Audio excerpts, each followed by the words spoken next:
નમસ્કાર મિત્રો, ફરી એક વખત સ્વાગત છે તમારું ફોરેસ્ટવાલા યુટ્યુબ ચેનલમાં। મિત્રો, આપણે દરરોજ શ્વાસ લઈએ છીએ, પાણી પીએ છીએ, જમીન પર ચાલીએ છીએ અને જીવજંતુઓ સાથે આ પૃથ્વી શેર કરીએ છીએ। પરંતુ શું તમે જાણો છો કે આ બધું મળીને જ પર્યાવરણ બને છે? મિત્રો, ફોરેસ્ટ ગાર્ડ, વનપાલ, પોલીસ, તલાટી કે જીપીએસસી જેવી પરીક્ષાઓમાં પર્યાવરણમાંથી દર વર્ષે પ્રશ્નો પૂછાય છે અને આપણે જાણતા જશું। જો આ ટોપિક એક મજબૂત થઈ જાય તો ઘણા માર્ક્સ સરળતાથી મેળવી શકાય છે। તો આજના એપિસોડમાં આપણે જાણીશું પર્યાવરણના મહત્વના આવરણો કયા છે, વાતાવરણનું આપણા જીવનમાં મહત્વ શું છે અને પર્યાવરણનું રક્ષણ કરવા માટે વિશ્વ અને ભારતે કયા મહત્વના ખ્યાલો અને પગલાં અપનાવ્યા છે। હું પ્રયત્ન કરીશ કે મુશ્કેલ લાગતો આ વિષય સરળ ભાષામાં ચાર્ટ, ઇમેજ અને ટ્રિક્સ સાથે આપણે સમજાવશું, જેથી એકવાર જોશો તો લાંબા સમય સુધી યાદ રહેશે। તો વિડીયો અંત સુધી જરૂર જોતા રહેજો, કારણ કે વિડીયોના અંતમાં હું તમને ઝડપી રિવિઝન પણ કરાવીશ, જે પરીક્ષા પહેલા તમને ખૂબ જ ઉપયોગી બનશે। તમારે શોર્ટ નોટ બનાવવા માટે પણ ખૂબ ઉપયોગી બનશે। તો ચાલો મિત્રો, શરૂ કરીએ આજનો એપિસોડ પર્યાવરણનો પાયો, પર્યાવરણના મહત્વના આવરણો। તો સૌપ્રથમ આપણે શરૂઆત કરીએ કે પર્યાવરણના મુખ્ય આવરણો। પર્યાવરણના મુખ્ય 4 આવરણો છે: વાતાવરણ, જલાવરણ, મૃદાવરણ અને જીવાવરણ, જે આપણે જાણતા થઈશું। અને આ ચારેય આવરણો બની અને બને છે આપણું પર્યાવરણ। તો આ ચારેય આવરણો વિશે પરીક્ષાની અંદર અવારનવાર, ગમે તે પરીક્ષા હોય, તમામ પરીક્ષાઓની અંદર પૂછાય છે। તો આપણા માટે આ વિડીયો આમ પણ ખૂબ જ ઉપયોગી બની રહેશે। તો ચાલો આ ચારેય આવરણો વિશે આપણે વધુ ડિટેલની અંદર ચર્ચા કરીએ, પરીક્ષાલક્ષી મુદ્દા જે છે તે અલગ તારવીએ અને જોઈએ શું છે। તો સૌ પ્રથમ આપણને આપેલું છે વાતાવરણ। તો વાતાવરણની અંદરથી પરીક્ષાલક્ષી મુદ્દા શું છે તે અહીં આપણને આપેલા છે। સૌ પ્રથમ તેની વ્યાખ્યા છે કે પૃથ્વીની ચારે બાજુ આવેલા હવાના આવરણને વાતાવરણ કહે છે। ક્યારેક પેપર કાઢનારને મજા આવી જાય તો સીધી આ વ્યાખ્યા પણ પૂછી દે છે, એટલે આ પણ યાદ રાખીશું। સાથે નીચે આપણને આપેલું છે કે 800 થી લઈ અને 1000 કિમી સુધી આ વાતાવરણ જે છે તે વિસ્તરાયેલું છે। પરંતુ આપણે એનસીઆરટી જોઈએ તો એનસીઆરટી ની અંદર શું આપેલું છે કે એનસીઆરટી મુજબ 1600 કિલોમીટર સુધી વાતાવરણ ફેલાયેલું છે। આવું એનસીઆરટી ની અંદર બતાવેલું છે, પરંતુ આપણા જીસીઆરટી ની અંદર 800 થી લઈને 1000 કિમી સુધી વિસ્તરેલું છે। આ રીતનું આપણને આપેલું છે। નેક્સ્ટ આપણે વાતાવરણની અંદર મુખ્ય મુદ્દા જોઈએ કે પરીક્ષાની અંદર શું શું પૂછાય છે। તો ઊંચાઈ સાથે વાયુનું પ્રમાણ ઘટે છે, એટલે કે જેમ જમીનથી લઈ અને આપણે ઉપર તરફ જઈએ તેમ વાયુનું પ્રમાણ ઘટતું જાય છે। 32 કિમી સુધી 99% હવા સમાયેલી છે, એટલે કે પૃથ્વી સપાટીથી લઈ અને આપણે ઉપર 32 કિલોમીટર જઈએ તો 32 કિલોમીટર સુધીમાં 99% હવા સમાઈ જાય છે। ત્યારબાદ 1% અંદર જે છે તે ઉપરનો તમામ ભાગ છે તે સમાયેલો છે। ત્યારબાદ પરીક્ષાની અંદર સીધું બેઠું જ પૂછાઈ શકે તેવું કે N2 130 કિલોમીટર, O2 110 કિલોમીટર અને CO2 20 કિલોમીટર આ શું છે? તો N2 130 કિલોમીટર એટલે કે પૃથ્વી સપાટીથી લઈ અને આપણે 130 કિલોમીટર સુધી જે છે તે N2 એટલે કે નાઇટ્રોજન છે તે આપણને જોવા મળે છે। O2 એટલે કે ઓક્સિજન, પૃથ્વી સપાટીથી લઈ અને 110 કિલોમીટર ઉપર જાવ ત્યાં સુધી આપણને ઓક્સિજન છે તે આપણને જોવા મળે છે। અને કાર્બન ડાયોક્સાઇડ જે પૃથ્વી સપાટીથી લઈ અને 20 કિલોમીટર સુધી વાતાવરણની અંદર આપણને CO2 છે તે આપણને જોવા મળે છે। તો આ વસ્તુ આપણે ખાસ યાદ રાખીશું। CO2 20 કિલોમીટર સુધી હોય છે, O2 110 કિલોમીટર અને N2 એટલે કે નાઇટ્રોજન 130 કિલોમીટર સુધી આપણને વાતાવરણના સ્તરની અંદર જોવા મળે છે। અને 130 કિલોમીટર પછી શું છે? તો અહીં આપણને આપેલું છે 130 કિલોમીટર ઉપર H2 અને He મુખ્ય હોય છે, એટલે કે હાઇડ્રોજન અને હિલિયમ વાયુઓ 130 કિલોમીટર પછી જે છે તે આપણને સામાન્ય રીતના જોવા મળે છે। ત્યારબાદ આપણને આપેલું છે ઊંચાઈ સાથે ઘનતા ઘટે છે, એટલે જેમ જેમ આપણે ઉપર જતા જઈએ તેમ તેમ વાયુની ઘનતા જે છે તે ઘટતી જાય છે। અને એટલા જ માટે વધુ ઊંચાઈએ જે છે તે જઈએ છીએ, કોઈ જાય છે, કોઈ વૈજ્ઞાનિક, કોઈ સંશોધકો તો ઓક્સિજનના સિલિન્ડર જે છે તે સાથે લઈ જતા હોય છે। તો વાતાવરણમાંથી આટલા ટોપિકો જે છે તે મુખ્યત્વે આપણને પરીક્ષાની અંદર અવારનવાર જે છે તે પૂછાતા હોય છે। ત્યારબાદ સાઈડમાં આપણને વાતાવરણની રચનાનો ચાર્ટ આપેલો છે, તો એમાંથી મુખ્યત્વે જે છે તે આપણે યાદ રાખવાના છે। સૌ પ્રથમ છે નાઇટ્રોજન। તો વાતાવરણની અંદર કુલ 100% જે પ્રમાણ જે રહેલું છે તેમાંથી 78.08% જે છે તે નાઇટ્રોજન આપણને જોવા મળે છે। ત્યારબાદ O2 એટલે કે ઓક્સિજન 91% અથવા 95% જે છે તે આપણને વાતાવરણની અંદર જોવા મળે છે. અને ત્રીજો છે AR એટલે કે આર્ગોન, જે ત્રીજા ક્રમે આવે છે. ખાસ આપણે યાદ રાખીશું તે 0.93% જે છે તે આપણને વાતાવરણની અંદર જોવા મળે છે. અને ત્યારબાદ જ આવે છે કાર્બન ડાયોક્સાઇડ. તો આ વસ્તુ જે છે પહેલા 4 જે છે તે આપણે ખાસ આપણે યાદ રાખી લઈશું, કારણ કે ઘણી વખત પરીક્ષાની અંદર આ બેઠો ક્રમ છે તે આપણને પૂછી લે છે. તો આ થયું આપણું વાતાવરણ વિશે. વાતાવરણના મહત્વના મુખ્ય મુદ્દા જોયા કે આપણને પરીક્ષાની અંદર મુખ્યત્વે શું પૂછાય છે, કયા મુદ્દા પૂછાય છે તે આપણે અહીં જોયા છે. આમ તો ઘણો લાંબો હજી ટોપિક છે, પરંતુ પરીક્ષાની દ્રષ્ટિથી આપણા માટે આટલું જ જે છે તે મહત્વનું છે. સાથે તમને જરૂરી ફોટા, ચાર્ટ, ઇમેજ, આઇકન પણ આપેલા છે, જેનાથી તમે એકદમ સરળતાથી યાદ રાખી શકો. ત્યારબાદ જોઈએ વાતાવરણનું મહત્વ.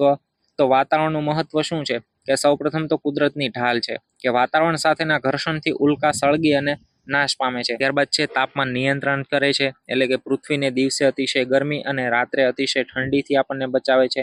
ત્યારબાદ પ્રસારણ માધ્યમ એટલે કે અવાજ જે છે, અવાજ અને પ્રકાશના મોજાના પરાવર્તન પામતા હોવાથી રેડિયો અને દૂરદર્શન પ્રસારણ જે છે તે શક્ય બન્યા છે. તે આના કારણે જ બન્યા છે. એટલે વાતાવરણ આપણા માટે ખૂબ જ મહત્વનું બનેલું છે. ત્યારબાદ આપણે જોઈએ વાતાવરણની સ્તર રચના. તો વાતાવરણના મુખ્ય 4 અલગ અલગ ભાગો પાડવામાં આવે છે, જે આપણને સ્ક્રીન પર આપેલા છે. સૌપ્રથમ તેમાં આવે છે ક્ષોભાવરણ, ત્યારબાદ આવે છે સમતાપાવરણ, ત્યારબાદ આવે છે મધ્યાવરણ અને ત્યારબાદ આવે છે ઉષ્માવરણ. તો આ વાતાવરણની જે સ્તર રચના છે તેના વિશે પણ પરીક્ષાની અંદર બેઠા પ્રશ્નો આપણને પૂછે છે. શું છે તે આપણને ફિગરની અંદર આપેલું છે, પરંતુ વધારે ડિટેલની અંદર આપણે આગળ સમજીએ. તેની અંદર સૌપ્રથમ આવરણ આવે છે ક્ષોભાવરણ. ક્ષોભાવરણને ઇંગ્લિશમાં આપણે કહીએ છીએ ટ્રોપોસ્ફિયર. તો તેની વ્યાખ્યા તે કયા શબ્દ પરથી આવેલું છે તે જોઈએ. તો અહીં આપણને આપેલું છે કે આ એક ગ્રીક શબ્દ ટ્રોપોસ શબ્દ જે છે તેના ઉપરથી આ નામ ટ્રોપોસ્ફિયર પડી આવેલું છે. એટલે ટ્રોપોસનો અર્થ થાય છે વળવું અથવા બદલાવું, આવો અર્થ તેનો થાય છે. કે વાતાવરણમાં જમીનથી સૌથી નજીકના ભાગને આપણે ક્ષોભાવરણ એટલે કે ટ્રોપોસ્ફિયર તરીકે ઓળખીએ છીએ. ક્ષોભાવરણમાં સ્થળ અને સમય સાથે તાપમાન, પવન, દબાણ, ભેજ વગેરેના ટૂંકા ગુણધર્મોને કારણે તેને હવામાન તરીકે પણ ઓળખવામાં આવે છે. આના વિશે પણ વધારે ડિટેલની અંદર આપણે આગળ ફ્યુચરની અંદર વિડીયો આપણે જોઈશું. ત્યારબાદ આપણને આપેલું છે કે આ આવરણની અંદર તોફાનો, અવાજના તરંગો, હવાની સંરચના, વીજળી, ધુમ્મસ, બરફ વર્ષા, વરસાદ, વાગડ વગેરે જે બધી વસ્તુ છે તે આપણને આ આવરણની અંદર જ અનુભવાય છે. તો આ પણ આપણને બેઠું પરીક્ષાની અંદર પૂછાય છે કે આ વસ્તુ જે છે તે કયા આવરણની અંદર આપણને અનુભવાય છે. તો તેનો જવાબ આવે છે ક્ષોભાવરણ. ત્યારબાદ છે વાતાવરણના કુલ વાયુ દ્રવ્યના 75% જેટલો વાયુ દ્રવ્ય, પાણીની વરાળ અને રજકણોના આ આવરણની અંદર આવેલા છે. અને સૌથી છેલ્લે જોઈએ કે જે ઊંચાઈએ પહોંચતા તાપમાન ઘટતું અટકી જાય તે સીમાને ક્ષોભ સીમા કહે છે. એટલે આની ઉપરથી આપણે એ પણ યાદ રાખવાનું છે કે પૃથ્વી સપાટીથી લઈ અને ઉપર આપણે જેમ જતા જઈએ ક્ષોભાવરણમાં જ્યાં સુધી આપણે ઉપર જતા જઈએ તેમ તાપમાન છે તે ધીમે ધીમે ઉપર જતા ઘટતું જાય છે. અને જે જગ્યાએ આપણે પહોંચીએ અને ત્યાં તાપમાન ઘટતું અટકી જાય તે જગ્યાને આપણે ક્ષોભ સીમા તરીકે ઓળખીએ છીએ. એટલે ત્યાં ક્ષોભાવરણ છે તે પૂર્ણ થઈ જાય છે. અને સાથે જ આપણે જોઈએ કે હમણાં કીધું એમ કે જેમ જેમ ઉપર જતા જઈએ તેમ તાપમાન છે તે ઘટતું જાય છે. તો આ ક્ષોભાવરણની અંદર છે જેમ 1 કિલોમીટર ઉપર જઈએ તેમ 6.5% દરે તાપમાન ઘટે છે. અને આ જે તાપમાન ઘટે છે એના દરને આપણે લેપ્સ રેટ તરીકે ઓળખીએ છીએ. ખાસ આપણે યાદ રાખીશું શું કે 1 કિલોમીટર ઊંચાઈએ જઈએ તેમ આશરે 6.5% દરે તાપમાન ઘટે છે. અને આ જે તાપમાન ઘટે છે તેને લેપ્સ રેટ કહેવામાં આવે છે. ત્યારબાદ બીજું મહત્વનું ખાસ યાદ રાખવાનું છે ક્ષોભાવરણ, કે પૃથ્વીનો આપણો ગોળો છે તો તેની વચ્ચેથી વિષુવવૃત્ત, ત્યારબાદ બંને બાજુ ધ્રુવ અને વચ્ચે સમશીતોષ્ણ પ્રદેશો આવેલા છે. તો ધ્રુવો પર જે છે તે ક્ષોભાવરણ કેટલી ઊંચાઈ સુધી જોવા મળે છે? તો 2 થી 8 કિલોમીટર સુધી ધ્રુવો પર આપણને ક્ષોભાવરણ જોવા મળે છે. જ્યારે એકદમ બરોબર વચ્ચે વિષુવવૃત્ત આવેલું છે ત્યાં આપણને 16 કિલોમીટર સુધી ક્ષોભાવરણ જોવા મળે છે. જ્યારે સમશીતોષ્ણ પ્રદેશ છે ત્યાં આપણને 12 કિલોમીટર સુધી ક્ષોભાવરણ ફેલાયેલું જોવા મળે છે. તો આ તમામ વસ્તુ આપણે વિડીયોની અંદર આપેલી છે, જે આપણને સ્લાઇડની અંદર આપેલી છે, તે તમામ વસ્તુ છે તે ઇમ્પોર્ટન્ટ છે, એકદમ હીરો, એકદમ સોનું છે. જેટલું ખરીદાય, જેટલું યાદ રાખી શકાય એટલું યાદ રાખી જ લેજો. આ તમામ ટોપિક જે છે પરીક્ષાની અંદર બેઠા પૂછાઈ શકે છે, પૂછાશે જ, અને ખાસ કરીને ફોરેસ્ટ ગાર્ડની અંદર તો પૂછાશે જ. એટલે ખાસ યાદ રાખી લેજો, સાથે શોર્ટ નોટ પણ બનાવતા રહેજો. આ થયું આપણું ક્ષોભ આવરણ વિશે. નેક્સ્ટ આપણે જોઈએ સમતાપ આવરણ. તો સમતાપ આવરણ એક ક્ષોભ આવરણથી ઉપર 50 કિલોમીટર સુધી વિસ્તરેલું જોવા મળે છે. એટલે જે ક્ષોભ આવરણ પૂરું થાય છે ત્યાંથી લઈ અને 50 કિલોમીટર સુધી જે છે તે સમતાપ આવરણ ફેલાયેલું છે. સાઈડમાં આપણે ફિગરની અંદર પણ આપેલું છે, ત્યાં કિલોમીટર પણ આપેલા છે, તે આપણે પણ જોતા રહીશું. ત્યારબાદ જોઈએ કે લગભગ 20 કિલોમીટર સુધી તાપમાન સ્થિર રહે છે. ત્યારબાદ ઊંચાઈ સાથે તાપમાનમાં વધારો જોવા મળે છે, અને આશરે 50 કિલોમીટરની ઊંચાઈએ તાપમાન વધતું અટકી જાય છે. એટલે કે 50 કિલોમીટર સુધી જે છે તે આ સમતાપ આવરણ આપણને જોવા મળે છે. અને ખાસ યાદ રાખવાનું છે કે આ આવરણમાં ઋતુઓ અનુભવાતી નથી. એટલે વાદળ, વંટોળ, વરસાદ જેવી ઘટના આ આવરણની અંદર આપણને જોવા મળતી નથી. એટલે પરીક્ષાની અંદર બેઠું આપણને પૂછાઈ શકે કે કયા આવરણની અંદર ઋતુઓ અનુભવાતી નથી, તો તેનો જવાબ આવે છે સમતાપ આવરણની અંદર. સમતાપ, સરખો તાપ, તેની અંદર ઋતુ અનુભવાતી નથી. આ રીતના આપણે કંઈક યાદ રાખી શકીએ. એટલે આ આવરણમાં હવા સ્વચ્છ અને પાતળી હોવાથી જેટ વિમાનો સરળતાથી ઉડી શકે છે. જોજો, યાદ રાખજો, વિમાનો કયા આવરણમાં ઉડે, જેટ વિમાનો કયા આવરણમાં ઉડે, તે બંને વસ્તુ છે તે આપણે યાદ રાખીશું. નેક્સ્ટ આપણને અહીં આપેલું છે કે સમતાપ આવરણમાં આશરે 32 થી લઈ અને 48 કિલોમીટર વચ્ચે ઓઝોન વાયુનું પાતળું આવરણ આવેલું છે, જેને ઓઝોન આવરણ તરીકે પણ ઓળખવામાં આવે છે. તો આની અંદર આપણે કિલોમીટર પણ યાદ રાખવાના છે, અને સાથે એ પણ યાદ રાખવાનું છે કે કયા આવરણની અંદર ઓઝોન આવરણ આવેલું છે, અથવા ઓઝોન આવરણ તરીકે કયા આવરણને ઓળખવામાં આવે છે. તો સમતાપ આવરણને ઓઝોન આવરણ તરીકે પણ ઓળખવામાં આવે છે. અને ઓઝોન આવરણ અહીં આવેલું છે એટલા જ માટે ઓઝોન આવરણ સૂર્યમાંથી આવતા પારજાંબલી જે કિરણો જે છે, ખાસ કરીને યુવીબી અને યુવીસી કિરણો, જે સૌથી વધુ ભયાનક, સૌથી વધુ ડેન્જર હોય છે, જે માનવ, પ્રાણી સૃષ્ટિ, સજીવ સૃષ્ટિ જે છે, સંપૂર્ણ વનસ્પતિ સૃષ્ટિ, આ તમામ માટે હાનિકારક છે. તો આ ઓઝોન લેયર છે, તેના લીધે આ યુવીબી અને યુવીસી કિરણો જે છે તેને પૃથ્વી ઉપર આવતા અટકાવી દે છે. એટલે ઓઝોન આવરણ આપણા માટે ખૂબ જ જે છે તે જરૂરી છે. પરંતુ આપણને ખબર છે અત્યારે પ્રદૂષણ, પોલ્યુશનના કારણે આ ઓઝોન લેયર છે તેની અંદર ભંગાણ થઈ રહ્યું છે. અને પૃથ્વી માટે એટલા જ માટે હાલમાં આપણે આપણું ઋતુચક્ર જોઈએ તો હાલમાં શિયાળો, ઉનાળો, ચોમાસું, આ તમામની અંદર ફેરફાર થવા લાગ્યો છે. તો આના કારણે છે. વધારે ડિટેલની અંદર આપણે જ્યારે ઓઝોન વિશે આપણે પર્સનલ આપણે ટોપિક જોઈશું ત્યારે આપણે વધારે ડિટેલની અંદર જોશું. ત્યારબાદ આપણને આપેલું છે કે સ્ટ્રેટોસ્ફિયર. સમ એટલે સરખું, એટલે સ્ટ્રેટ, આ રીતના યાદ રાખી શકાય. સમતાપ આવરણ, સ્ટ્રેટોસ્ફિયર. તો જે સ્ટ્રેટોસ્ફિયર છે તે પૃથ્વીના વાતાવરણમાં સંક્રમણ સીમા છે, જે નીચેના સમતાપ આવરણને તેના ઉપરના મધ્યાવરણથી અલગ કરે છે. અને વિષુવવૃત્તથી ધ્રુવો તરફ જતા ઓઝોન સ્તરની જાડાઈમાં ઘટાડો થવા લાગે છે. આ પણ વસ્તુ યાદ રાખીશું. વિષુવવૃત્ત બરોબર વચ્ચે આવેલું છે, જ્યારે ધ્રુવો પૃથ્વીના છેડા ઉપર આવેલું છે. તો વિષુવવૃત્તથી ધ્રુવો તરફ જતા ઓઝોન સ્તરની જાડાઈમાં ઘટાડો થવા લાગે છે. આ વસ્તુ ખાસ યાદ રાખીશું. જે વિધાનવાળા પ્રશ્નો પૂછાય છે, આ વિધાનવાળા પ્રશ્નોની અંદર ખાસ કરીને આ પ્રશ્ન વધારે પૂછાતો હોય છે. આગળ 3-4 પરીક્ષાની અંદર, જીપીએસસીની પરીક્ષાની અંદર આ પ્રશ્ન ઘણી વખત આપણે જોયેલો છે. એટલે આ વસ્તુ પણ આપણે ખાસ યાદ રાખીશું. તો આ થયું હતું આપણું સમતાપ આવરણ. હવે આપણે જોઈએ મધ્યાવરણ. મધ્યાવરણને ઇંગ્લિશમાં કહે છે મેસોસ્ફિયર. મધ્યાવરણ, મેસોસ્ફિયર, આ રીતના આપણે યાદ રાખી શકીએ. ઇંગ્લિશ શબ્દ પણ આપણે ખાસ યાદ રાખવા જરૂરી છે, એટલે એ પણ આપણે જોતા જજો. તો મધ્યાવરણની આપણે વાત કરીએ તો સમતાપ આવરણની ઉપર આશરે 50 થી લઈ અને 80 કિલોમીટર વચ્ચે આવેલા આવરણને મધ્યાવરણ તરીકે ઓળખવામાં આવે છે. આ આવરણમાં ઊંચાઈની સાથે તાપમાનમાં ઘટાડો જોવા મળે છે. તો આ વસ્તુ પણ આપણે યાદ રાખીશું કે જેમ જેમ આપણે ઉપર જતા જઈએ મધ્યાવરણમાં, તેમ તાપમાનમાં ઘટાડો જોવા મળે છે. સૌપ્રથમ આપણે જોયું હતું ક્ષોભાવરણ. તો ક્ષોભાવરણમાં ઊંચાઈની સાથે તાપમાનમાં ઘટાડો થતો હતો. ત્યારબાદ આવ્યું હતું સમતાપ આવરણ. સમતાપ આવરણમાં છે તે જેમ ઊંચાઈએ જઈએ તેમ વધારો થતો હતો. ફરીથી મધ્યાવરણની અંદર જોઈએ તો મધ્યાવરણની અંદર ઉપર જઈએ તેમ તાપમાનમાં ઘટાડો થાય છે. એટલે કે ઘટાડો, વધારો, ઘટાડો, અને ઉપર આવશે ફરીથી વધારો. તો આ રીતના આપણે યાદ રાખીશું. ત્યારબાદ જોઈએ 80 કિલોમીટરની ઊંચાઈએ તાપમાન ઘટતું અટકી જાય છે.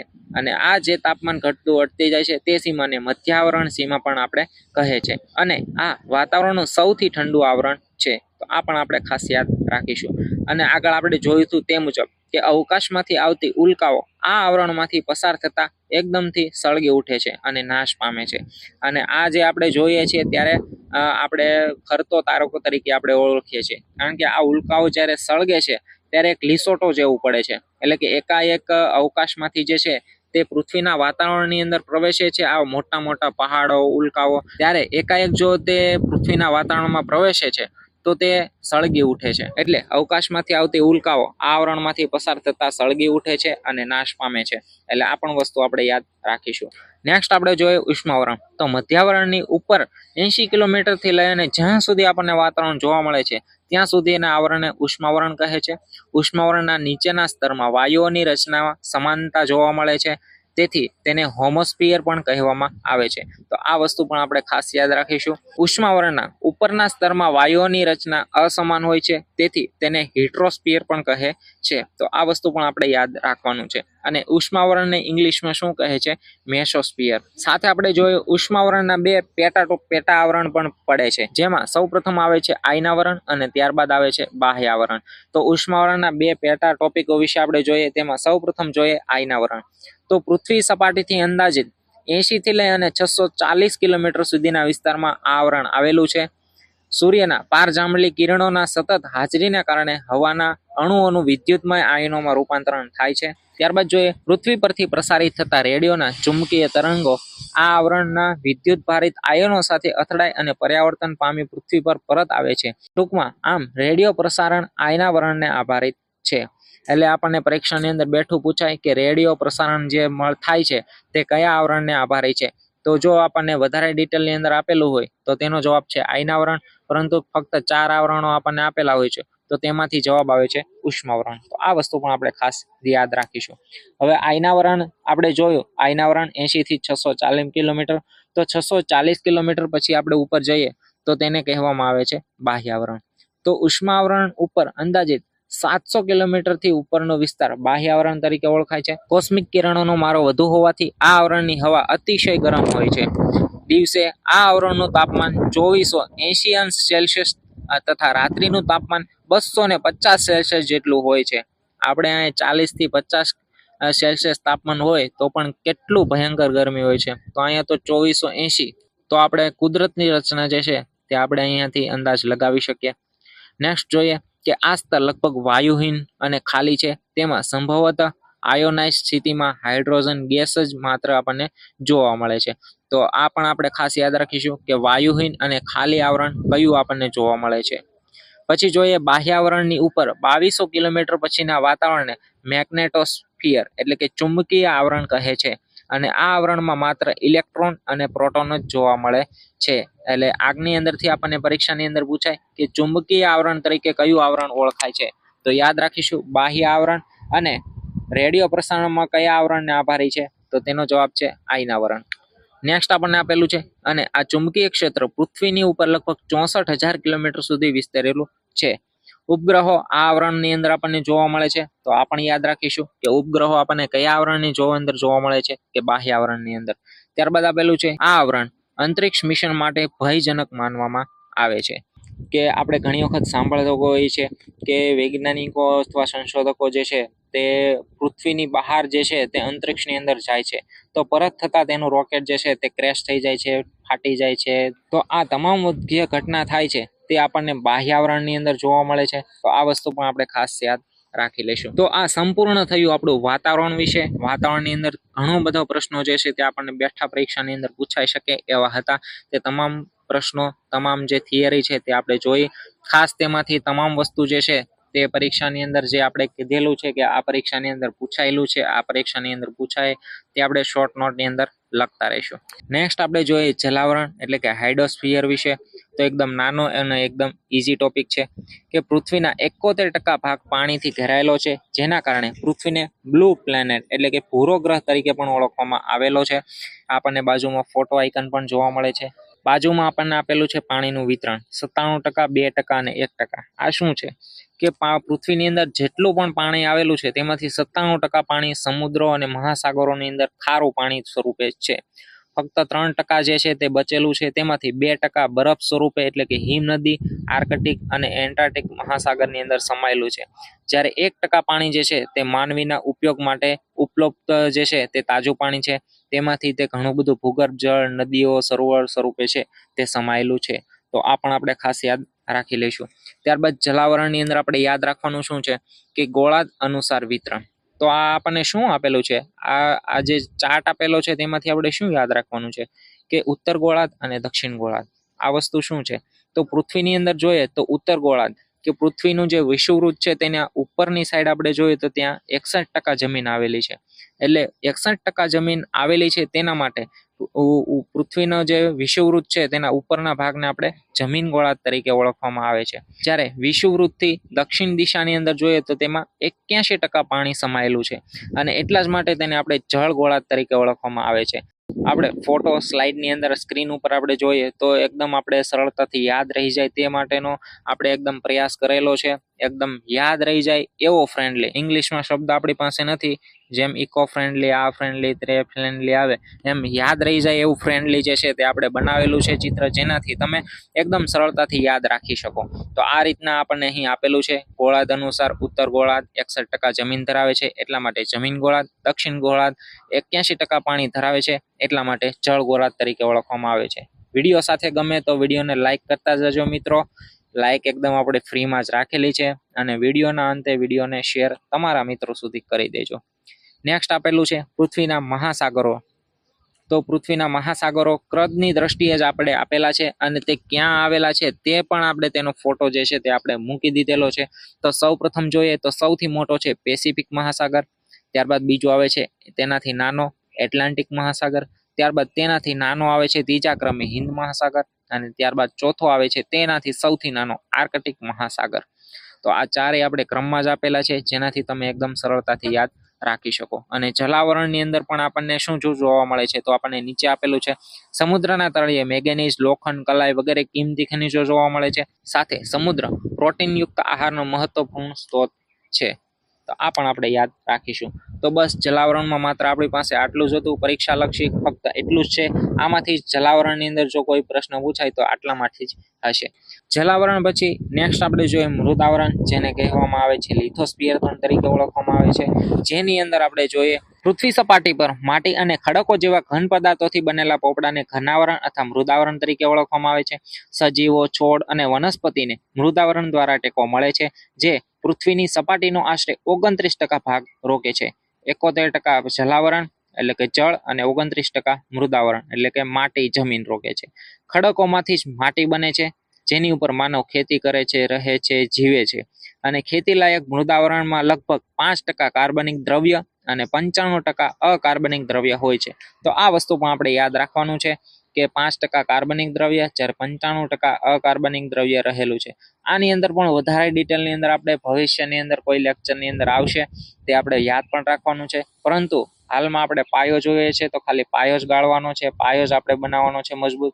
ફ્યુચરની અંદર આપણે વધુ ડિટેલની અંદર જોશું. નેક્સ્ટ આપેલું છે મૃદાના કણોની ગોઠવણી મુજબ જમીનના પ્રકાર બને છે.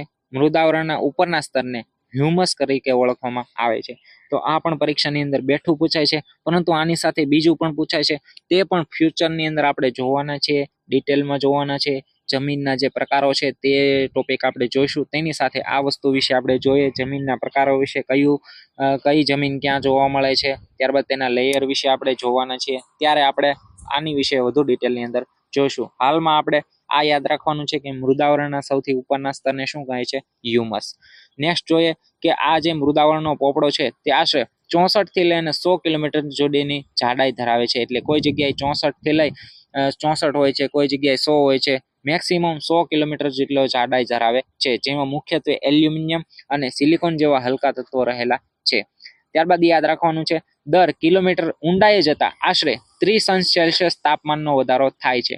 આમ અહીં વધારે ગરમીને કારણે અંદરના ખડકો પીગળી જાય અને અર્ધપ્રવાહી ઘટ્ટ સ્વરૂપમાં ફેરવાય છે. અને આ ખડકોના પીગળેલા દ્રવ્યને આપણે મેગ્મા તરીકે ઓળખવામાં આવે છે. ખાસ યાદ રાખીશું. તો આમાંથી મહત્વના બે વસ્તુ આપણે યાદ રાખવાની છે કે પૃથ્વીનો પોપડો 64 થી લઈને 100 કિલોમીટર જાડાઈ ધરાવે છે. ત્યારબાદ બીજી સૌથી વધુ મહત્વની વન લાઇનરની અંદર ત્યારબાદ વિધાનોની અંદર બેઠો પ્રશ્ન પૂછાઈ શકે કે પૃથ્વી સપાટીથી અંદર જતા 1 કિલોમીટરે આશરે કેટલા અંશ સેલ્સિયસ તાપમાનનો વધારો થાય છે? તો જવાબ આવે છે 30. સાથે આગળ આપણે જોયું હતું 1 કિલોમીટર ઊંચાઈએ જતા કેટલું તાપમાન વધે છે. તો આ બંને વસ્તુ યાદ રાખીશું. તો આ થયું આપણું મૃદાવરણ. મૃદાવરણને ઇંગ્લિશમાં કહે છે લિથોસ્ફિયર. લિથોસ્ફિયરની ત્યારબાદ આપણે જોઈએ બાયોસ્ફિયર. બાયોસ્ફિયર એટલે કે જીવાવરણ. તો જીવાવરણની અંદર જોઈએ કે સૌર પરિવારમાં પૃથ્વી એકમાત્ર એવો ગ્રહ છે જેને જીવાવરણ છે. જીવાવરણ એ પૃથ્વીનું જૈવિક ઘટક છે. પૃથ્વીના વાતાવરણ, જલાવરણ અને મૃદાવરણના જે ભાગમાં જીવસૃષ્ટિ વ્યાપી છે તેને જીવાવરણ તરીકે ઓળખવામાં આવે છે. તેની અંદર વનસ્પતિ પ્લસ પ્રાણીનો સમાવેશ થાય છે. આ બંને વસ્તુ મળી અને જીવાવરણ બને છે. જીવાવરણમાં એક સજીવ બીજા સજીવ સાથે જોડાઈ પોતાનું અસ્તિત્વ ટકાવે છે અને તેને જ આપણે પરિસર તંત્ર એટલે કે ઇકોસિસ્ટમ તરીકે ઓળખવામાં આવે છે. તો આ ઇકોસિસ્ટમની વિશે તમામ વધુ ડિટેલ જે છે તે આપણે ફ્યુચરની અંદર જોવાના છીએ. તો આ થયું આપણું જીવાવરણ. તો મુખ્યત્વે 4 આવરણો આપણે હતા. તે 4 આવરણો વાતાવરણ, જલાવરણ, જીવાવરણ અને મૃદાવરણ વિશે જોયું. તો આપણને પ્રશ્ન થાય કે આ 4 આવરણો જે છે તે મળી અને કંઈ નવું આવરણ કંઈ બનતું હશે? તો હા, તેનો જવાબ છે જીવાવરણ, મૃદાવરણ, જલાવરણ પ્લસ વાતાવરણ બની અને બને છે ઇકોસ્ફિયર. તો આ વસ્તુ પણ આપણે ખાસ યાદ રાખીશું. ઇકોસ્ફિયરની અંદર આ તમામ વસ્તુનો જે છે તે સમાવેશ થઈ જાય છે. તો આપણે મહત્વના આવરણો વિશે જોયું. હવે આપણે જોઈએ પર્યાવરણનું મહત્વ. પર્યાવરણનું મહત્વ શું છે કે લગભગ 10 લાખ વર્ષ પહેલા માનવનો વિકાસ પર્યાવરણના પરિવર્તન આવવાના કારણે જ થયો હતો, જેમાં જૈવિક અને અજૈવિક ઘટકોની ક્રિયા પ્રતિક્રિયાઓના પર્યાવરણીય ચક્રોનું સંતુલન કરે છે. પર્યાવરણ આનુવંશિક ભિન્નતા અને જૈવ વિવિધતા જાળવે છે. પર્યાવરણ આવશ્યક સંસાધનો પૂરા પાડે છે, જેમ કે સ્વચ્છ હવા, તાજું પાણી અને ફળદ્રુપ જમીન, જે પૃથ્વી પરના તમામ સજીવને જીવનને ટકાવી રાખે છે. જંગલો અને મહાસાગરો જેવા ઇકોસિસ્ટમ કાર્બન ડાયોક્સાઇડ શોષીને વૈશ્વિક આબોહવાને નિયંત્રિત કરવામાં પણ મહત્વની ભૂમિકા ભજવે છે. કુદરતી સંસાધનો અને ઇકોસિસ્ટમ સેવાઓ જેમ કે પરાગનયન થાય છે, પાણી શુદ્ધિકરણ થાય છે, આ બધું અમુક વસ્તુ ઓટોમેટિક પણ થતી હોય છે અને સાથે વૈશ્વિક અર્થતંત્ર અને માનવ સુખાકારી માટે મૂળભૂત છે. એટલે આ બધું પર્યાવરણને આભારી છે. એટલે પર્યાવરણનું મહત્વ આપણા જીવનની અંદર સૃષ્ટિ માટે, વનસ્પતિ સૃષ્ટિ માટે, પ્રાણી સૃષ્ટિ માટે ખૂબ જ મહત્વનું છે. ત્યારબાદ જોઈએ કે માનવ જીવન પર પર્યાવરણની અસર શું શું થાય છે. ઘણી બધી થાય છે, પરંતુ આપણે શોર્ટમાં જોઈએ તો પર્યાવરણના વિવિધ તત્વો પારસ્પરિક રીતે સંકળાયેલા હોવાથી એકબીજા પર અસર કરે છે. વળી તેઓ અલગ અલગ કે સામૂહિક સ્વરૂપે માનવ જીવન પર અસર કરે છે, જે નીચે મુજબ છે. આપણને અહીં શોર્ટમાં આપેલું છે સ્થાનિક સંબંધ, જમીન અને માનવ જીવન, જળ અને માનવ જીવન, માટી, ખનિજ અને માનવ જીવન. તો આ થયું માનવ જીવન પર પર્યાવરણની અસર. નેક્સ્ટ આપણે જોઈએ માનવીય પ્રવૃત્તિઓની પર્યાવરણ પર અસર શું થાય છે.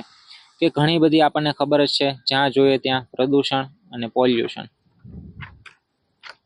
તો તેમાં જોઈએ કે માનવ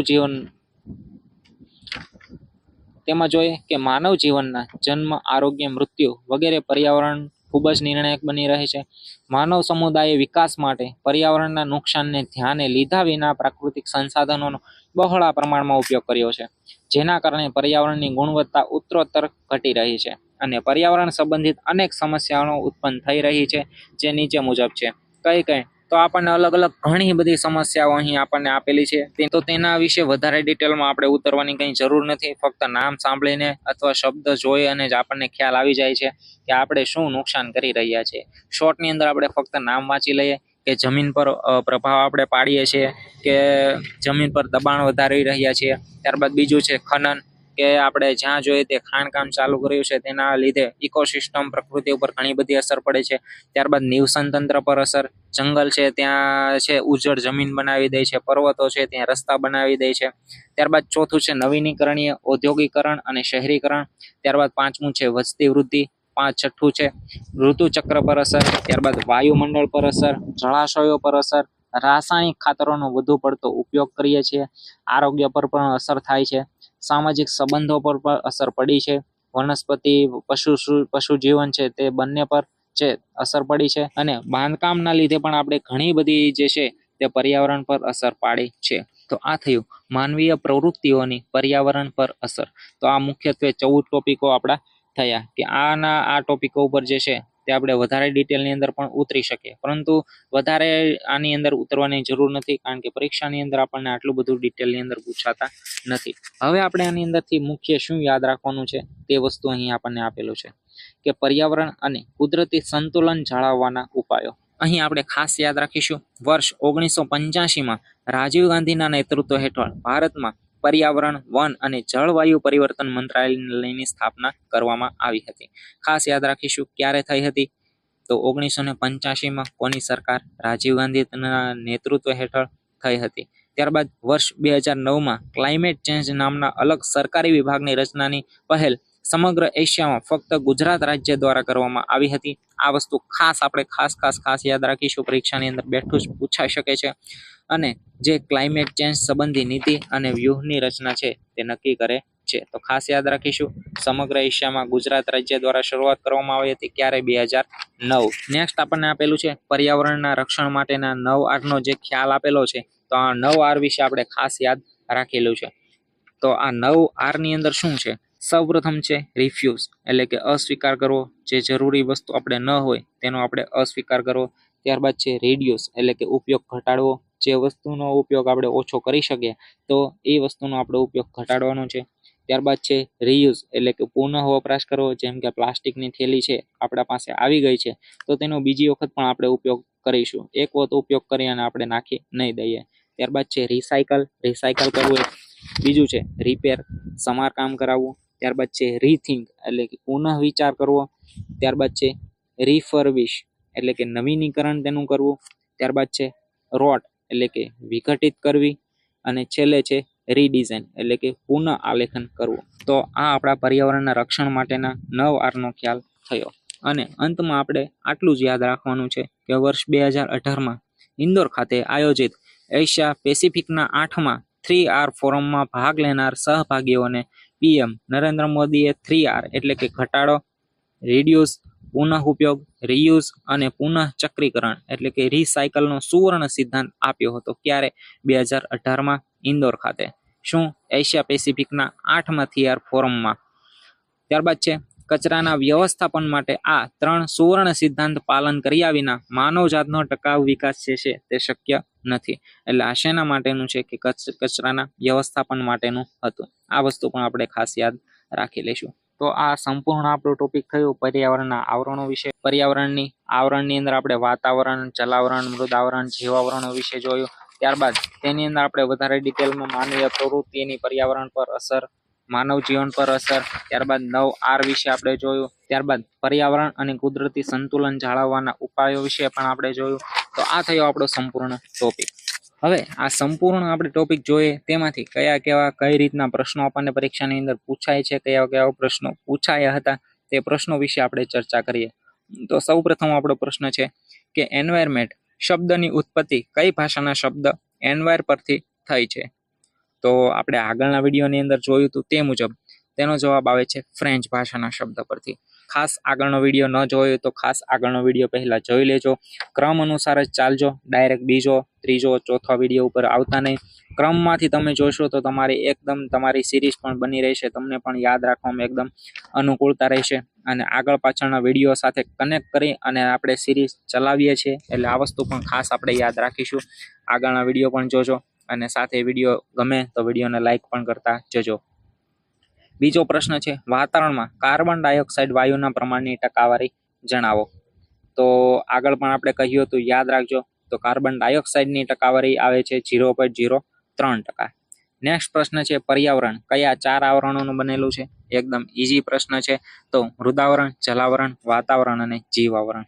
ત્યારબાદ છે તોફાનો, અવાજના તરંગો, હવાની સંરચના, વીજળી, ધુમ્મસ, બરફ વર્ષા, વરસાદ, વાગડ વગેરે વાતાવરણના કયા જે આવરણ જે છે તેની અંદર અનુભવાય છે? તો આપણે આગળ જોયું હતું તે અનુસાર આનો જવાબ આવે છે શોભાવરણ. નેક્સ્ટ આપણો પ્રશ્ન છે પર્યાવરણમાં કયા ઘટકોનો સમાવેશ થાય છે? આગળના વિડીયોની અંદર જોયું હતું ત્યારે કહ્યું હતું કે એક સાથે સંપૂર્ણ જે ટોપિક પૂરો થાય ત્યારે આપણે આના પ્રશ્નો જોઈશું. તો આ પ્રશ્ન પૂછાયો છે. આનો જવાબ આવે છે 2 ઘટકો.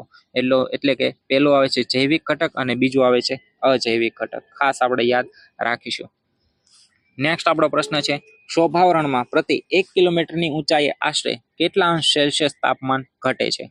તો આ વિડીયોની અંદર જ આપણે આગળ જોયું હતું, આપણે કીધું હતું, ઘણી વખત પરીક્ષાની અંદર પ્રશ્ન પૂછાયો છે. તો આનો રાઈટ આન્સર આવે છે 6.5 અંશ સેલ્સિયસ તાપમાન ઘટે છે. નેક્સ્ટ જોઈએ, ઓઝોન વાયુ વાતાવરણના કયા આવરણમાં અને કેટલી ઊંચાઈએ જોવા મળે છે? તો આપણે સમતાપ આવરણની અંદર જોયું હતું અને ત્યાં આપણે સૌથી ઉપર જોયું હતું, લખેલું હતું કે સમતાપ આવરણ અને 32 થી લઈ અને 48 કિલોમીટરની ઊંચાઈએ જે છે તે ઓઝોન વાયુ આપણને જોવા મળે છે. નેક્સ્ટ આપણો પ્રશ્ન છે, મૃદાવરણ બાબતે નીચેના પૈકી કયા વિધાનો સત્ય છે તે આપણે જુઓ. તો અહીં આપણને ઓપ્શન આપેલા છે, ઉત્તર ગોળાર્ધ 61% જમીન ધરાવે છે, જ્યારે દક્ષિણ ગોળાર્ધ 81% પાણી ધરાવે છે. બીજો છે કે પૃથ્વીના પોપડાની 1 કિલોમીટર ઊંડાઈએ જતા આશરે 30 અંશ સેલ્સિયસ તાપમાનનો વધારો થાય છે. અને ઓપ્શન સી છે, એ બી બંને સાચા છે. અને ઓપ્શન ડી છે, ઉપરોક્ત પૈકી એક પણ સાચા નથી. તો આપણે જાણીએ છીએ, આપણે ચાર્ટ સ્વરૂપે, ફોટા સ્વરૂપે, ઇમેજ સ્વરૂપે, આઇકન સ્વરૂપે, યાદ રાખો સ્વરૂપે, તમામ સ્વરૂપે આપણે સમજાવેલું હતું. તો આનો રાઈટ આન્સર છે તે આવે છે ઓપ્શન સી, કે એ બી બંને વિકલ્પો જે છે તે એકદમ સાચા છે. હવે આ પ્રશ્નનો તમારે કોમેન્ટની અંદર જવાબ આપવાનો છે કે વાતાવરણમાં ઓક્સિજન આશરે કેટલા કિલોમીટરની ઊંચાઈ સુધી જોવા મળે છે? 100, 110, 120, 130. આ પ્રશ્નનો અંદર જે છે તે તમારા કોમેન્ટની અંદર જવાબ આપવાનો છે. જેનો સૌપ્રથમ જવાબ આવશે તેની કોમેન્ટ જે છે તે આપણે પિન કરી દઈશું, એ જ આપણો સાચો જવાબ રહેશે. અને આની સાથે હજી ઘણા બધા પ્રશ્નો જે છે તે આપણને પરીક્ષાની અંદર પૂછાઈ શકે એવા છે. એટલે આ ટોપિકમાંથી હજી ઘણા બધા પ્રશ્નો નીકળે એવા છે. તો આનો એક અલગથી જ આપણે વિડીયો બનાવવાના છીએ. નેક્સ્ટ જે વિડીયો આવશે તે આનો જ આવશે, કે આ ટોપિકમાંથી અગાઉની પરીક્ષામાં એટલે કે PYQ પ્રશ્નો આપણે જોવાના છીએ, સાથે વન લાઇનર અમુક પ્રશ્નો જોવાના છીએ, કયા કયા પ્રશ્નો નવા બની શકે છે તે આપણે જોવાના છે. અને તે વિડીયો આપણે મૂકી દઈશું. ત્યારબાદ આપણે આપણી ટેલિગ્રામ ચેનલની અંદર છે તે આ સંપૂર્ણ ટોપિક વિશે આપણે ટેસ્ટ મૂકવાના છીએ. તો આપણે ટેલિગ્રામ ચેનલની અંદર પણ તમે જોઈન થઈ જજો. તેની લિંક આપણને નીચે ડિસ્ક્રિપ્શનમાં આપેલી છે, અથવા સ્ક્રીન ઉપર તમને QR કોડ આપેલો છે, તેને તમે સ્કેન કરી શકો છો.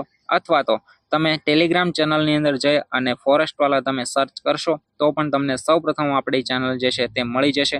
તો ચેનલની અંદર પણ જોઈન થઈ જજો, કારણ કે ઇન ફ્યુચર આ તમામની PDF જે છે તે PDFની માંગ વધતી જાય છે. કોમેન્ટની અંદર ઘણા બધા મિત્રો કહે છે કે આની PDF આપો, તો આની PDF પણ આપણે ટેલિગ્રામ ચેનલની અંદર પણ મૂકવાના છીએ.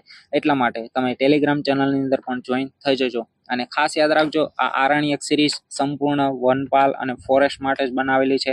તો વનપાલ ફોરેસ્ટની તૈયારી કરતા તમામ મિત્રો સુધી આ વિડીયોને શેર કરી દેજો. આ સિરીઝની અંદર ખાસ જોડાજો. આની અંદર તમે આ વિડીયો જોયો હશે, આગળનો જો પણ વિડીયો તમે જોયેલો હશે, તો તમને ખ્યાલ આવી જ ગયો હશે કઈ રીતના વિડીયો, કઈ રીતના કન્ટેન્ટ મળે છે. અને 4 થી 5 વર્ષના અનુભવના આધારે અમારી અલગથી પર્સનલ શોર્ટ નોટ જે બનાવેલી છે તેના આધારે સંપૂર્ણ સિરીઝ ચલાવવામાં આવે છે. એટલે તમે શ્યોર થજો કે આની બહારથી તમારે કોઈ પણ પ્રશ્ન, એક પણ પ્રશ્ન તમારે છૂટી નહીં જાય. આની બહાર એક પણ પ્રશ્ન પૂછાશે નહીં. એટલે ખાસ તમે છે આમાંથી તૈયારી કરતા રહેજો, વિશ્વાસ રાખજો. અને તમારા મિત્રોને પણ તમે આ સિરીઝ જોવે તે માટે તમે તેને આ વિડીયોને શેર કરજો. અને ખાસ PDF પણ આપણે ટેલિગ્રામ ચેનલની અંદર ઇન ફ્યુચર આપણે મૂકીશું, એટલે ટેલિગ્રામ ચેનલની અંદર પણ જોઈન થઈ જજો. તો નેક્સ્ટ વિડીયોની અંદર આપણે મળીએ. અને આ સિરીઝ તમને કેવી લાગી, આ વિડીયો તમને કેવો લાગ્યો તે તમે તમારી કોમેન્ટની અંદર જણાવજો. અને સાથે રેટિંગ પણ આપી દેજો કે વિડીયો તમને કેવો લાગ્યો. વિડીયો સારો લાગ્યો હોય તો વિડીયોને લાઇક કરી શેર કરી દેજો. અને સાઈડમાં તમને કોમેન્ટની બાજુમાં હાઇપનું બટન આપેલું છે, તે તમે હાઇપ કરી અને તમે વધુમાં વધુ મિત્રો સુધી પહોંચાડી શકો છો. તો એક નવા ઉપયોગી વિડીયો સાથે મળીએ. ત્યાં સુધી તમામ મિત્રોને જય હિન્દ, જય ભારત.